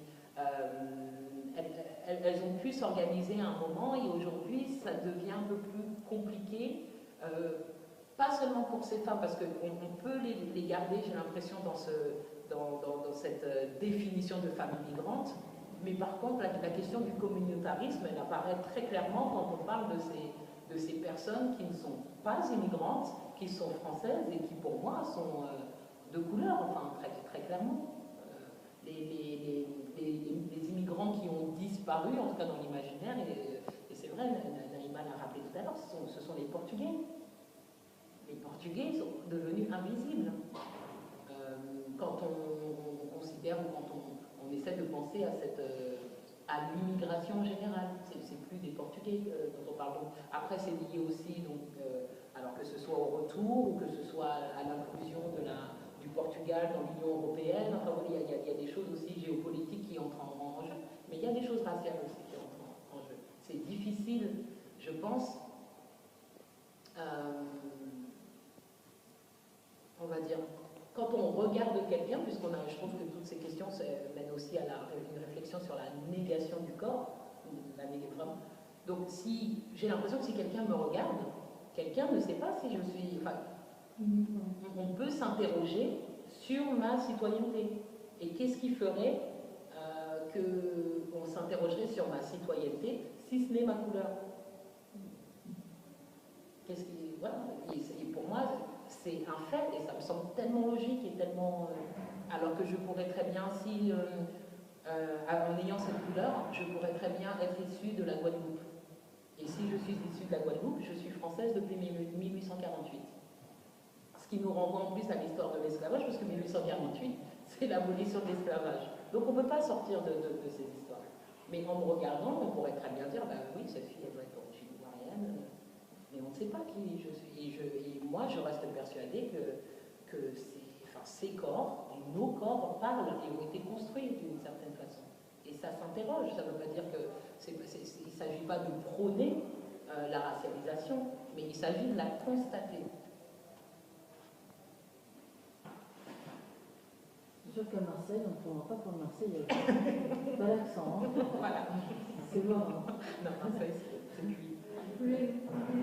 La très belle chanson de Billie Holiday, Les arbres du Sud, Oui. Strange Fruit, elle est magnifique. Oui. Et on a tendance toujours à imaginer des hommes, c'est les hommes qui étaient pendus. Et on ne parle pas des femmes. qu'on ne parle pas des femmes. Alors que non seulement il n'y a pas eu que des hommes pendus, il y a eu également des femmes, et qu'il n'y a pas eu que des noirs. On pouvait être en majorité, la majorité, on va dire statistiquement, ça a été plutôt des hommes noirs, mais des femmes noires également, mais des blancs aussi, enfin, des juifs, des personnes qui n'étaient pas, on va dire, socialement assez blanches, c'est-à-dire trop proches des, on va dire, de toutes ces minorités que je viens de lister, mais qui pouvaient être blanches et lynchées. Mais ce qui est intéressant avec le phénomène du lynchage, c'est, moi ce qui m'étonne tout le temps, c'est cet attroupement, puisque quand on parle de lynchage, il faut qu'il y ait un groupe, on ne s'est pas lynché par une ou deux personnes sur lesquelles, donc il y avait beaucoup de questions de compétition économique et des questions de ce qu'il y a une catégorie qui s'appelle les offenses. C'est-à-dire que la personne qui a été lynchée aurait outragé, alors on ne sait pas si c'est des insultes, ou ne se serait pas comporté de manière assez comment dire, oui, docile, exactement, docile. Et ça, là, on peut parler du cas des femmes, par exemple, des domestiques un peu trop récalcitrantes, des victimes d'abus sexuels qui auraient essayé de se venger, enfin voilà, on rentre dans ces catégories-là. Ça me fait penser dans le cas français, un peu, tu parles d'invisibilité historique, même d'archives, on en a parlé, mais ces femmes, en partie, surtout celles des post-coloniales, elles ont été très présentes dans l'imagerie des cartes postales, justement. Dans des cartes postales de lynchage, mais je veux dire, dans notre pays, et les cartes postales, c'était l'Internet de l'époque, c'est-à-dire qu'on n'en envoyait pas par paquet de sang, c'était des dizaines de milliers d'exemplaires. Et était mis en scène le corps de ces femmes, qui ensuite sont devenues ces femmes immigrées. Voilà, on sait encore aujourd'hui, dans les bourses de cartes postales coloniales, les mauresques au sein nu, voilées, mais complètement nues, sont les cartes postales qui se vendent le mieux. Et au-delà de l'attrait pour ce genre de choses, n'est-ce pas, on se pose la question de ce que ça laisse dans notre imaginaire en termes de représentation de ces femmes exotisées, érotisées, mais toujours dans l'altérité, puisqu'il y avait des femmes noires, des femmes d'Afrique du Nord, Dans la pornographie, c'est-à-dire que dans la pornographie française, existe une spécialisation, enfin une spécificité sur les beurettes. Il y a la rubrique des beurettes. Et les beurettes est un genre pornographique, et le genre pornographique français le plus populaire. Le plus populaire. C'est-à-dire qu'il y a une spécialisation pornographique qui met en scène la figure de la beurette. Donc la beurette un peu, alors soit la beurette soumise ou enfin, voilée qui est en fait très débeurée et hyper sexualisée, ou soit la pauvre beurette qui est opprimée par sa famille et qui veut se libérer. En tout cas, c'est un genre. C'est ça dans la tradition des cartes postales coloniales, ces odalisques et ensuite ces mauresques, toujours sexualisées, et ça laisse dans l'imaginaire collectif, puisque ça rejoint la pornographie contemporaine, sur cette manière d'exhiber ces femmes, qui n'existent plus comme objet de désir ou de fantasme ou de je ne sais quoi, mais est-ce qu'elles existent dans l'espace public comme actrices? Exactement. Et ça revient aussi à la question de tout à l'heure, enfin une interrogation sur où s'arrête cette catégorisation d'immigrante. La beurette, c'est pas une immigrante. La beurette, enfin en tout cas la figure de la beurette, c'est justement cette seconde génération, mais on reste quand même comme coincé dans cet exotisme, dans cette détérioration. Enfin, cet ailleurs, l'exotisme, il est lié à l'altérité, la distance, voilà. La beurette, c'est une française, c'est pas. La mauresque n'est pas une égale non plus, puisqu'elle reste quand même l'indigène, c'est l'image de l'indigène du pays qui est exportée dans l'école pour faire rêver. Mais il faut vraiment mesurer que c'est aujourd'hui très recherché et très populaire en termes d'image. En 2016, c'est-à-dire que c'est pas une histoire du début du XXe siècle, c'est aujourd'hui, vous n'imaginez pas, vous cherchez sur eBay ou chez des collectionneurs qui vendent, ça se vend beaucoup, même sur des sites anglo-saxons. Enfin, on se dit, wow, enfin, quel est ce public, pourquoi ça perdure en fait? On peut comprendre avec la logorie coloniale à l'époque, mais aujourd'hui, ces femmes immigrées dont on parle, qu'elles se battent par exemple sur le code de la famille en Algérie, la situation de la femme au Maroc, il y a des groupements comme ça, de dissidence par rapport au pays d'origine. Elles existent à travers des combats par rapport au pays d'origine. À l'époque, les femmes portugaises avec des groupements de femmes portugaises qui étaient vécues comme telles. On peut remonter le temps d'histoire par rapport à des groupes de républicaines espagnoles. Et on se dit, il y a des combats qui s'éteignent avec la chute de dictateurs, etc.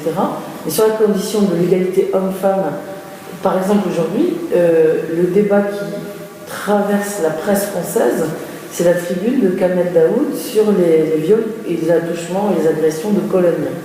Et ça devient un débat franco-français avec un Algérien qui vient d'Algérie sur une histoire qui s'est passée en Allemagne sur les femmes arabes en France.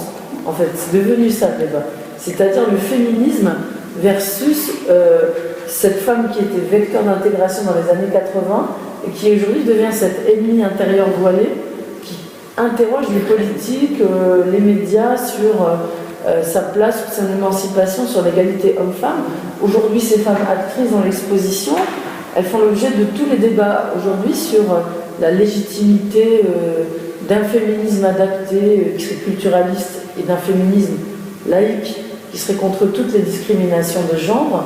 Et on se rend compte aujourd'hui que cette exposition est dans une actualité très vive sur, en tout cas, la prégnance de cette question de l'altérité féminine, de la présence des femmes immigrées et de la manière dont on les perçoit. Et moi, ça m'interroge beaucoup sur ce que tu disais, sur la pertinence d'un tel sujet de recherche, sachant qu'il y a une ramification des problématiques qui sont celles du genre et celles des origines. Si on ne veut pas utiliser le mot race, on peut au moins admettre que la dimension ethnique existe dans la question du féminisme.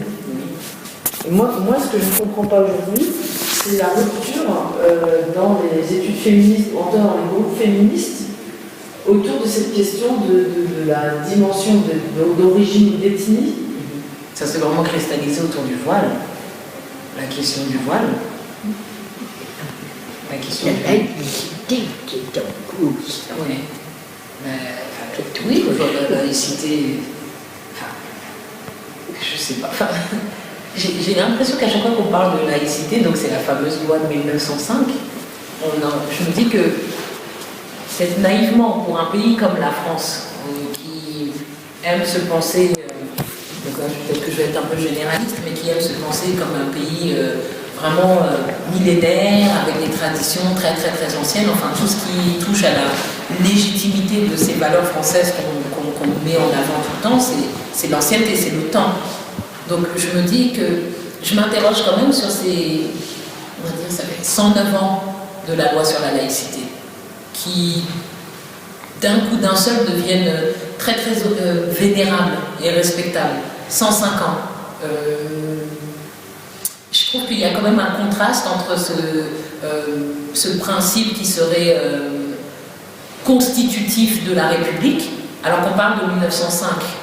Et comme s'il avait fallu au moins jusqu'en 1905 pour régler certaines questions. Enfin, et à l'époque, c'était la séparation de l'Église et de l'État. L'Église. L'Église, c'est pas la religion, c'est l'Église.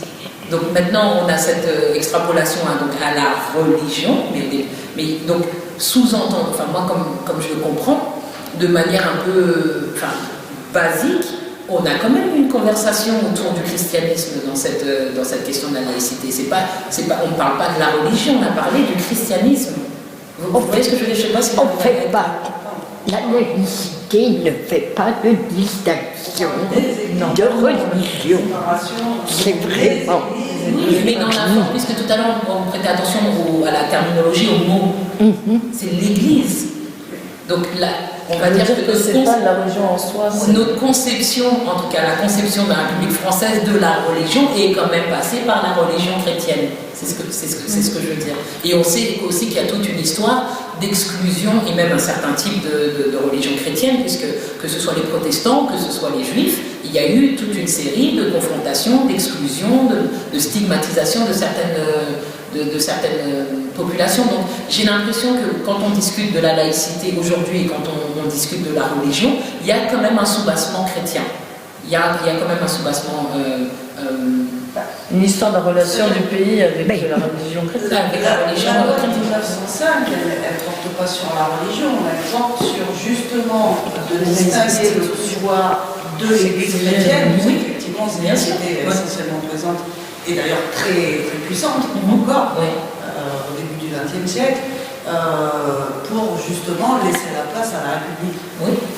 Et alors là, avec toutes les lois qui sont passées, les lois, etc., on utilise cette loi sur la laïcité pour revenir sur un modèle, on va dire, judéo-chrétien et plutôt chrétien que judéo, de qu'est-ce qui est acceptable dans les religions en France. Mais oui, là, il y a une déformation, mais au départ... Il y a un débat assez vif parce que l'interprétation n'est pas la même. Non, en plus... pas sur la religion. Non, mais voilà, je voulais juste... oui, mais peut-être que ce que je voulais mettre en avant, parce qu'on est tout à fait d'accord, ce que je voulais mettre en avant, c'est peut-être ce présupposé non dévoilé, ou cette équation faite entre la religion acceptable et le christianisme, comme seule religion acceptable, et qu'après, beaucoup d'autres religions, aujourd'hui c'est l'islam, comme avant, ça a été, enfin, même comme je l'ai dit, les protestants, les juifs, mais qu'il y a quand même ce soubassement chrétien. Voilà. Comme dirait Nadine Morano, Exactement, parce que justement... qui oppose la race blanche et les racines chrétiennes de... Non, mais... Parce qu'on s'est beaucoup focalisé sur la race blanche dans cette... mais pas sur les racines chrétiennes. Les racines... que personne ne nie. Oui, c'est la question que je voulais un peu poser tout à l'heure, c'est qu'est-ce qui fait que l'immigration portugaise aujourd'hui est intégrée, ou en tout cas est perçue comme ça par rapport à l'immigration nord-africaine. Et la question que je voulais poser tout à l'heure, c'est est-ce que vous ne pensez pas, en dehors effectivement du contexte post-colonial qui fait que le Portugal n'était pas une ancienne colonie française, même si ça fait certainement partie de l'empire de Napoléon, mais c'est pas possible de moi. Est-ce que la pratique religieuse, finalement, n'a pas aussi une influence sur ce que vous disiez tout à l'heure, la réussite sociale, on va dire, et que est-ce que la pratique de la religion chrétienne a été aussi un facteur d'intégration supplémentaire? On se retrouve à l'église le dimanche, parce qu'à l'époque, dans les années 60, il y avait encore quelques Français qui allaient à l'église. Aujourd'hui, moins. Des affinités culturelles. Ça a été plus facile à absorber, ce qui rejoint aussi peut-être, alors là peut-être que j'extrapole, mais sur l'histoire américaine, où c'est par le biais de la religion chrétienne que les esclaves, ou en tout cas les enfants d'esclaves, ont pu enfin pouvoir à un moment accéder à, alors même si c'est une citoyenneté de seconde zone, mais est-ce que du coup la pratique religieuse, elle ne contribue pas d'une manière ou d'une autre, d'une manière positive ou négative Elle est intéressante votre question, parce que j'aurais tendance à dire qu'en France, il y a peut-être la familiarité, on va dire la familiarité du christianisme, c'est ce que vous êtes en train de dire, par exemple la familiarité du christianisme qui permettrait des rapprochements, l'islam c'est... Enfin, l'islam il a été construit...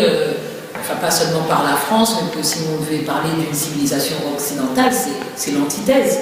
L'islam, c'est le contraire. C'est le non-occident. Voilà. C'est comme ça que je vois les choses. Et d'ailleurs, j'ai l'impression aussi que quand on parle d'islam, en France aujourd'hui, quand on parle d'islam, on parle vraiment...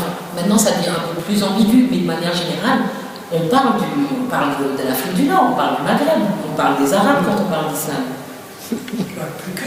Enfin, maintenant peut-être de moins en moins, mais moi je sais que... On ne parle pas des Maliens, quoi. Exactement, que je suis rarement identifiée comme musulmane. Pourtant je le suis. Ça vient. Ça vient, même Ça dépend des pays d'Afrique. Mais vous voyez ce que je veux dire? J'ai l'impression que l'islam, c'est une façon détournée de parler du Maghreb ou d'Afrique du Nord. En tout cas, d'une altérité, je ne sais pas, j'ai l'impression que même l'islam, c'est l'Algérie, enfin, c'est le pire du pire. Vous voyez ce que je veux dire? Et pour juste, on va te laisser la parole, Naïma, pour les États-Unis, je trouve que la question des églises afro-américaines, elle est un peu plus compliquée parce que au départ, la conversion des esclaves au christianisme, c'était vraiment pour les dominer en fait. C'était voilà. Il y a quand même une réappropriation de la religion. Oui, par les Afro-Américains, même au départ, les conversions de masse visaient à contrôler davantage les esclaves et à leur dire que le monde tel qu'il existait était justifié par Dieu. Et, voilà. Et après, ces esclaves ont réussi à se réapproprier le message biblique et à s'en servir pour se libérer. C'est pour ça que les églises afro-américaines sont le terreau de l'activisme politique. C'est pour ça qu'il y a tellement de pasteurs, tellement de gens qui sont issus du monde religieux. Mais est-ce que les communautés blanches et noires ont pu se retrouver au sein des églises? Non, elles sont restées très très longtemps ségrégées. Et jusqu'à aujourd'hui, il y a une blague assez populaire aux États-Unis qui existe, où on dit que l'heure la plus ségrégée aux États-Unis, c'est 11h du matin le dimanche. Parce que là, quoi qu'il arrive, naturellement, chacun ira dans son église. C'est la religion protestante, donc c'est beaucoup plus facile de sectoriser, on peut dire. Et ensuite, il y a des Afro-Américains aussi qui ont complètement rejeté la religion chrétienne en se disant, en arguant que justement la religion du maître ne pourrait jamais mener à la libération des anciens esclaves. Donc d'où des groupes comme, c'est vraiment la Nation d'Islam par exemple, qui a choisi l'islam, même si c'est une pratique de l'islam assez particulière, mais qui s'est dit que si on veut être vraiment en totale opposition, c'est-à-dire en opposition infinie avec l'Amérique et telle qu'on la conçoit, c'est-à-dire blanche et chrétienne, il faut vraiment qu'on trouve une autre religion et la pire au sud de l'Amérique, et ça sera l'islam. Ça sera l'islam. C'est ce que représente en tout cas le côté antithétique en tout cas. Voilà. On est noir, on n'est pas américain, enfin on est américain de nationalité, mais on ne se considère pas américain, on n'est même pas chrétien, on ne va même pas être juif, on va être musulman. Et là, on aura marqué notre différence. Juste sur la question que vous avez posée, je me demande si la pratique religieuse qui serait plus proche ou plus lointaine, c'est pas quelque chose qu'on nous présente comme une raison, parce que je crois que quand il y a les Italiens en France, je pense que beaucoup d'Italiens pouvaient être chrétiens, comme beaucoup de Français pouvaient l'être. Apparemment, ça n'a pas empêché de... On leur reprochait d'être très pratiquants, on les appelait les Christos. Et on n'aimait pas leur pratique très ostentatoire de la religion catholique, voilà. Et on leur disait macaroni et Christos. Et les massacres italiens, c'est lié à des questions géopolitiques. Mais effectivement, même les Portugais, ils ont eu leur dose de racisme. Jusqu'à aujourd'hui, pour moi, le racisme n'a pas disparu vis-à-vis de la communauté portugaise. En tout cas, la stigmatisation n'a pas disparu. Je disais simplement, je vous donne un exemple footballistique, puisque on parle de football, là, sur les jeux bien. Vous avez les équipes. Bon, c'est vrai que les Portugais jouent mieux que les Algériens en football, il faut le reconnaître, mais ce n'est pas une raison. Et on a deux phénomènes de supporterisme. On a la communauté portugaise et franco-portugaise, donc les enfants, petits-enfants, arrière-petits-enfants des migrants des années 60-70, qui sont très très attachés à leur équipe portugaise. Drapeau, poète, tout ça. Et on a le même phénomène récent pour les franco-algériens, parce qu'ils ne jouent pas très bien. Du coup, ils ont rarement l'occasion de sortir dans la rue et de dire pourquoi. Voilà. Et les mouvements identitaires d'extrême droite en France ont mis en garde contre le supporterisme algérien, pas algérien, les franco-algériens, parce que c'est les mêmes qui disent 1, 2, 3, on a gagné la Coupe du Monde en 98, et qui sortent pour l'équipe d'Algérie, poète, les drapeaux, etc. Et c'est intéressant de voir comment on anticipe et on rejette la démonstration nationaliste algérienne dans l'espace public, mais parce qu'on a un bagage historique fort par rapport à la guerre d'Algérie qu'on n'a pas avec le Portugal. Donc les Portugais peuvent toujours crier au génie pour Ronaldo avec des drapeaux, il n'y aura pas de problème dans l'espace public. Et la contingence de l'extrême droite qui naît de la guerre d'Algérie, c'est de dire pas de signe ostentatoire de ce nationalisme algérien dans notre espace qui renvoie à des moments historiques forts. Et on a eu le coup à Nice, par exemple, le maire de Nice qui interdit les drapeaux dans les mariages, même pour la Coupe du Monde. Donc c'est intéressant de voir, on s'éloigne du sujet féminin, mais par rapport à la question des Portugais et des post-coloniaux, Le bagage de représentation n'est pas le même. Parce que c'est vrai, parce que quand on prend le cas par exemple du Sénégal, je ne sais pas si vous vous souvenez toujours pour parler de foot, en 2002, à la coupe du Monde de 2002, le Sénégal a battu la France. 1-0. Et 1-0. Et il y a eu évidemment, c'est intéressant de voir comment des fois les crispations elles se portent sur une nationalité particulière ou sur un groupe plus large.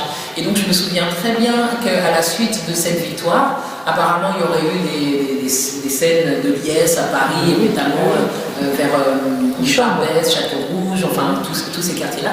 Et il y avait un article dans Le Monde qui est paru et qui s'appelait « L'Afrique danse ». Oh là, l'Afrique danse, et qui parlait de tous ces Africains qui étaient contents de la victoire du Sénégal, mais là il y avait moins de peur, il n'y avait pas l'agressivité potentielle des Algériens, c'était plutôt bon, laissez-les danser, parce que de toute façon nous savons très bien que la majorité des stars de l'équipe nationale sénégalaise évoluent en France, ce sont un peu les nôtres. Voilà. On a dit la même chose de l'équipe d'Algérie, voilà. Que c'était... Mais là, il n'y avait pas... Ce que je voulais dire, c'est que pour le Sénégal et le reste de l'Afrique, il n'y avait pas de peur. Il y avait ils sont contents. Il y a une hiérarchie aussi peut-être. Comment? Il y a une hiérarchie aussi peut-être, effectivement, l'Algérien font beaucoup plus peur. Oui, enfin, en tout cas, il y a des traitements spécifiques et particuliers qui sont liés à des histoires spécifiques. En fait, c'était la manière de représenter au temps colonial. Le noir, c'était le grand dadé ahuri, bien gentil, bien brave, qui danse, qui fait du tam-tam et tout ça, machin. Le nord-africain, l'Algérien en particulier, c'était le fourbe, violeur, voleur, dangerosité, les sidis, on disait dans les années 30. Mais on ne parlait pas des femmes. Les femmes, c'était la danse du ventre, les mauresques, la mouquère, la fatma. Toute l'histoire de la prostitution dans ces zones coloniales. Toute l'histoire de la prostitution. Et l'invisibilité des Européennes. Moi, je parlais du mouvement des femmes de ménage, des bonnes, on disait dans le 16e. Il y a eu des mouvements sociaux liés à ces présences. On n'en a pas la mémoire. Je veux dire, on n'en parle pas de ces présences européennes. Ces femmes piémontaises qui s'installaient dans les campagnes de Midi-Pyrénées et qui venaient travailler à l'artisanat local, qui étaient donc des entrepreneuses déjà dans les années 30, dans les années 40, on n'en a pas la mémoire. C'est-à-dire qu'à un moment donné, elle n'existe qu'à travers le fait divers, par exemple. Ces mères de famille polygames, vous voyez, toute cette imagerie, qui ne s'occupe pas de ses enfants dans les quartiers populaires. On en est toujours à travers le filtre anxiogène du fait divers, de la stigmatisation, et elles retournent à l'invisibilité, même quand elles ont des trajectoires. Moi, je pense à ces femmes de ce qu'on appelle les Russes blancs des années 10, 20 et 30, qui ont eu des carrières extraordinaires dans la résistance française. Je suis sûre que je fais un sondage, personne ne connaît le nom de ces femmes russes qui ont été des résistantes, qui sont enterrées ici, en banlieue parisienne. On ne connaît pas ces femmes, c'est-à-dire qu'elles ont eu des carrières politiques, des carrières d'entrepreneuses, des carrières de femmes au foyer, ce qui est tout à fait honorable. Elles ont été surreprésentées dans certaines professions, certaines réalités sociologiques qui persistent aujourd'hui. Que dire des femmes de ménage dans le monde de l'entreprise? Elles sont souvent issues de ces communautés de femmes immigrées, même s'il y a eu un déplacement démographique, et on n'en a toujours pas la trace, la chair du point de vue de la narration. C'est un peu ce que tu disais en creux de ton intervention, et j'espère qu'on a créé une vocation pour toi ce soir de sortir de... Oui, parce que très, très techniquement, on l'a évoqué de manière démographique et générationnelle. Il y a plein de travaux sur les enfants immigrés et donc la trajectoire des filles, des choses comme ça. Mais c'est vrai qu'en termes l'exil au féminin, pour faire un beau titre d'ouvrage, je ne sais plus te lancer, ça n'existe pas. Mais c'est intéressant ce que tu dis, parce qu'il y a comme cette histoire ou cette sociologie froide, enfin comme tu l'as, des statistiques, mais qui... je sais pas, moi je me suis trouvée un peu naïve en fait, après en lisant tout ce que j'ai lu, mais je me disais, mais c'est comme s'il manquait la chair, enfin, que ces femmes-là, c'est vraiment la déshumanisation dans la mesure où on fait comme si une femme n'était pas un être humain, enfin un être humain mais de base, qui pense, je sais pas moi, avec ses joies, ses peines, ses mouvements, enfin complet et complexe et contradictoire. On ne retrouve pas ça, les noms que j'ai cités à la fin, c'est juste des noms des mères d'amis à moi, que j'ai côtoyés. Au final, c'est vrai que Perdard, elle venait d'Espagne. Parmi elles, il y a qu'elle qui est venue s'installer en France. Ses sœurs sont restées. Elle a été soutien de famille. Elle s'est mariée avec un Antillais qui venait de la Martinique. Voilà, ils se sont retrouvés au Kremlin-Bicêtre. Et Madame Perdard, elle est réelle, elle a une vie. Et c'est des questions que pourtant j'ai traitées dans d'autres domaines. Mais encore une fois, je trouve ça aussi intéressant de voir que dans ma formation initiale, j'ai toujours été intéressée par la question des exclus, des minorités, et en l'occurrence des Noirs, mais au départ, cette question, pour moi, elle n'était pas française. C'est-à-dire que j'ai l'impression aujourd'hui, 20 ans plus tard, de me dire que je me suis un peu... Trompée. Comment ? Trompée ? Oui, trompée, et puis j'ai eu recours aux Amériques, qui avaient l'air plus évident. Oui, là-bas, il y a du racisme, il y a des noirs, il y a des blancs, là, on peut faire des choses.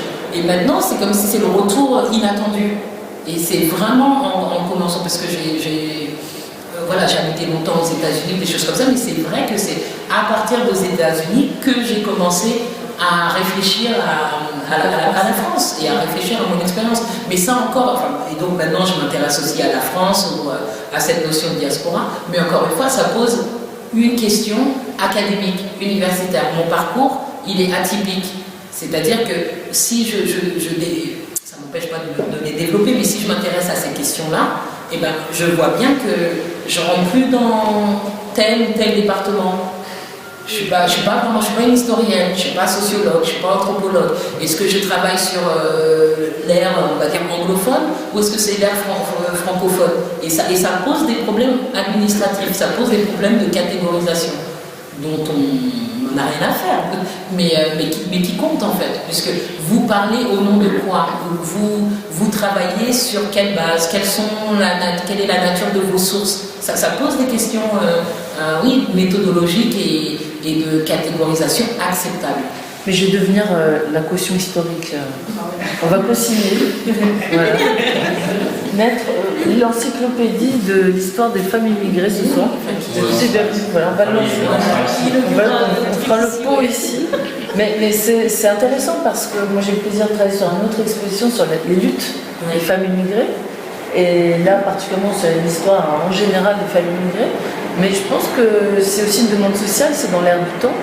L'espace, la programmer cette exposition, c'est qu'il y a un intérêt de l'espace pour le sujet. C'est aussi peut-être une réalité que vit la commune. Donc à un moment donné, si tout le monde met en bout à bout les bonnes volontés, je pense que c'est un champ peut-être qui sera plus légitime dans 10 ou 15 ans. Parce que j'ai pas envie que ce soit trop tard, donc je suis fatiguée. Il n'y a aucun doute, ça sera légitime. C'est juste que là, c'est comme si on se trouvait, on est au milieu de la bataille, mais c'est tellement logique, en fait, que il y a un moment, la légitimité viendra. Vous lirez, madame ? Vous lirez nos travaux ? Peut-être. Je l'attends. D'accord. Mais parce que nous qui sommes dans certain âge, bon, on a vécu des moments où les femmes en France, dans l'Hexagone, n'étaient pas tellement reconnues non plus. Oui, quelles que soient leurs origines. Absolument. Vous parliez de ces femmes qui ont été bonnes, de ces gens, de ces bourgeois dans le 16e. Mais les Bretons avant-guerre, bien sûr, les Auvergnats, ont fait. Alors, donc, c'est peut-être un peu stupide. Pour moi, je ne trouve pas qu'il y ait tellement d'écart. Il y a des grosses similitudes, sauf qu'on trouve des livres sur les Bretonnes. C'est ça la différence. Ah bon? Mais on trouve. On trouve. Et c'est pour ça que les études. En fait, les études féministes, et je suis d'accord avec madame, devraient être dans le prolongement. C'est ça. Dans le prolongement, parce que c'est le prolongement. Vous faites l'histoire de la ville de Saint-Denis. Vous ne pouvez pas séparer l'histoire de peuplement des maraîchers et des migrations interrégionales de la suite qui est celle de l'immigration qui va aller jusqu'aux anciennes colonies. C'est la même histoire, c'est la même dynamique. Et ce que disait notre intervenant, c'est qu'elle fait partie du roman national. C'est pas une histoire qui s'est faite à côté ou qui serait tellement différente. C'est qu'à un moment donné, comme les femmes ont eu à s'imposer pour être dans l'histoire et en se saisissant, c'est pour ça que je demandais la filiation par rapport aux études féministes.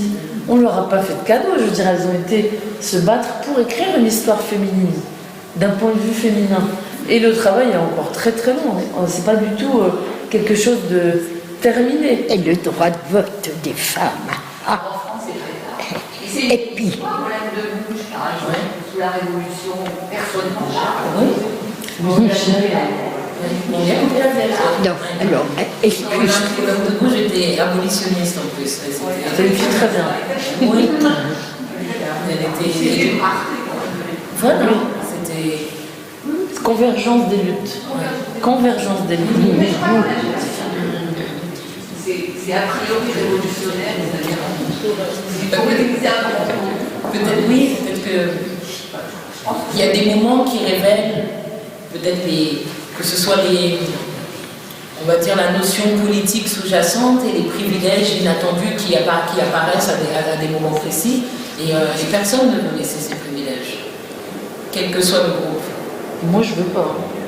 Moi, je garde. Moi, pour en parler complètement d'autre chose, je voulais parler aussi de toutes ces discriminations, même au niveau juridique, que subissent les femmes. Par exemple, moi, je travaille beaucoup avec des femmes qui sont victimes de violences conjugales, et c'est vrai qu'on voit qu'à partir du moment en fait où il n'y a plus ce qu'on appelle communauté de vie, ou que le mariage est rompu, on voit pour des femmes étrangères qu'elles n'ont plus en fait aucune clé même juridique pour pouvoir continuer à avoir l'autorisation de séjour. Et ça, c'est aussi assez intéressant de voir comment on traite la femme au niveau du regroupement familial, c'est très simple. Si elle est venue, je dis n'importe quoi, donc du Bénin et que son mari est toujours au Bénin, ça va complètement bloquer le dossier, parce qu'on va estimer en fait que même s'ils sont séparés, il y a des liens encore très forts et qu'en fait elle n'a aucune légitimité à être ici, tandis qu'elle a un mari là-bas ou un enfant. Et ça, on le voit là, il n'y a pas longtemps, il y avait une dame algérienne qui avait ses enfants en Algérie, et à chaque fois on lui disait: vous avez vos enfants en Algérie, et du coup vos liens familiaux sont là-bas. Donc on n'arrive pas à prouver les liens nécessaires ou réels avec la France, pas d'autorisation de séjour. Et ça, j'ai remarqué que on avait beaucoup moins sur des dossiers de demandeurs, soit d'asile, soit, des personnes qui demandaient à être régularisées en France. Quand c'est des hommes, c'est beaucoup moins problématique quand toute la famille est restée dans un quelconque pays d'origine pour un homme que pour une femme. Et ça, c'est... j'ai pas assez de recul parce que ça fait qu'un an et demi que je suis écrire. C'est des constatations, elles sont réelles. Quand je réfléchis sur les dossiers, je me dis: ah oui, non, mais là, en fait, on a complètement le truc qui bloque. Elle n'est plus avec le mari. Lui, par contre, il a encore ses 3 enfants en bas âge. Il a quand même eu sa carte de 10 ans, effectivement. Donc, ce serait intéressant. Je pense qu'il y a eu quand même beaucoup de travaux aussi sur ça, sur la double discrimination juridique que subissaient les femmes immigrantes ou étrangères. Les statuts bilatéraux. Et la difficulté pour avoir, quand on est une femme toute seule, en fait, on dirait qu'on n'a pas le droit c'est extraordinaire, en fait, mais pourquoi vous êtes venu en France aujourd'hui? Il faut forcément qu'il y ait un lien familial ou du père ou de... quelque chose qui nous assigne au rôle de présupposé de la femme, d'être chapitre genre et droit. C'est ça. Moi, je On leur raconterait l'histoire de ces femmes espagnoles ou portugaises qui venaient seules pour trouver un travail et faire vivre leur famille au pays. On leur rappelait que ce n'est pas une nouveauté et que les femmes aussi peuvent avoir des projets professionnels sans dépendre d'un homme. Et c'est fantastique aussi de voir comment la figure de la pauvre femme immigrée victime de violence de la part du méchant immigré, c'est... si on est victime de violences conjugales et qu'on arrive à le prouver, on peut exceptionnellement avoir un titre de séjour. Parce qu'en fait, on a été maltraité par son père. Enfin, son père PAIR, donc un étranger aussi. Et au niveau juridique, on voit que on arrive à avoir, tant qu'on a prouvé qu'on était victime de violences conjugales, on peut avoir le titre de séjour 1 an. Et puis après, en fait, il faut prouver autre chose. Il faut prouver que soit on a un contrat, une promesse d'embauche, soit ça fait 10 ans qu'on est en France. Il faut devenir freelance. Je sais pas, j'ai pas encore réfléchi à d'autres stratégies. Voilà, non, mais c'est ça, ça, c'est c'est hyper intéressant. Parce que ce que vous dites, c'est vraiment intéressant parce que une étude à faire, c'est justement toutes les stratégies développées par ces femmes après pour pouvoir justifier ou obtenir les aides qu'elles recherchent. C'est ça qui va être intéressant. Et qu'est-ce qu'elles vont faire en tant que femmes qui n'ont pas le droit à ci ou à ça. Et ça c'est une étude genrée de cette expérience concrète de l'immigration. Et ça, c'est nécessairement différent. Donc, c'est pas, souvent, les gens peuvent se tromper en se disant que si on est féministe ou si on s'intéresse aux études des femmes, c'est remplacer un prisme ou un angle d'approche par un autre, alors que c'est juste une question de compléter le récit, en fait. De le compléter, c'est pas remplacer un récit par un autre. Les gens ont peur de mais si les noirs, il faut ci, il faut ça, maintenant c'est les noirs qui vont. C'est pas ça, c'est pas renverser le monde ou la vision du monde, c'est peut-être de la rendre un peu plus juste. Un peu plus juste parce que plus complète. Et là, c'est juste tirer le constat qu'il manque quelque chose. Et pour être encore plus dans des exemples concrets, le non-droit de la coépouse dans des situations de polygamie, et là c'est...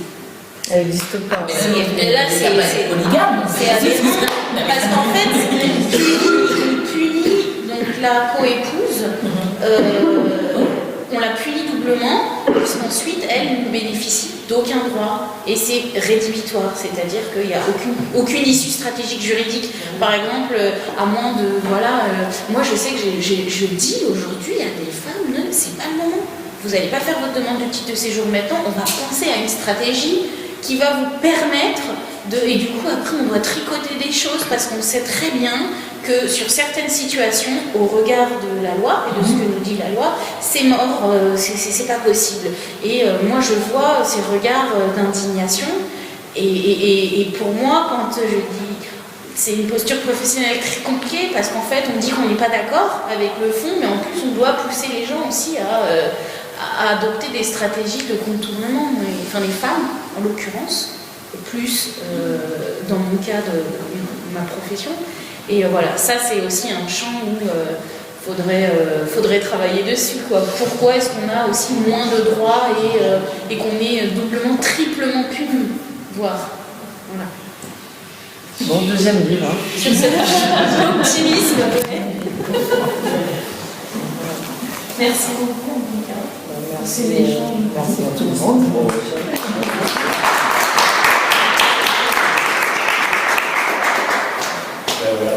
Les 21h merci encore. Merci beaucoup à Gérard. Merci à tout le monde. Et merci à Naïma.